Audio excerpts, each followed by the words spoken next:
Hi everyone, thanks for joining us. Ryan Christian with Vic Myers Associates. We're so glad you're checking in with us. I'm here with Greg Vitale, Regional Sales Manager for Acromag. And today we're going to be giving you some information about our upcoming Tech Tuesday. And Greg's going to give you a little bit more information. So Greg, tell us a little bit more about the topic and why you think it's important to folks out there. Yeah, thanks, Ryan.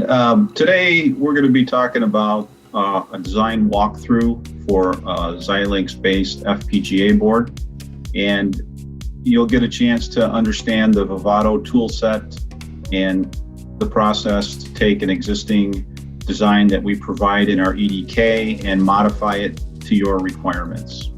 Okay, fantastic. That sounds like a great tutorial for those who might want to take something that you've kind of started in the engineering design kit and move it forward for their application. So that's great to know. Who specifically, anybody you think should be joining us for this webinar?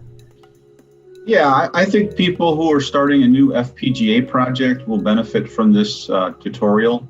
And I think anybody, even very experienced design engineers, will benefit from getting an opportunity to see how our tools work and how we modify a design to get to an MCS file.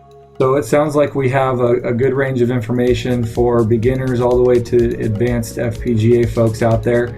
So be sure to look at below in the comments in the description for this video. We're going to include the registration for the Tech Tuesday on Tuesday. It'll be at 11 o'clock Pacific Daylight Time, Mountain Standard Time, which is also 12 o'clock Mountain Daylight Time. So be sure to look for that link to register in the description below, and we'll look forward to seeing you at Tech Tuesday. Thanks so much for watching, and we'll catch you soon.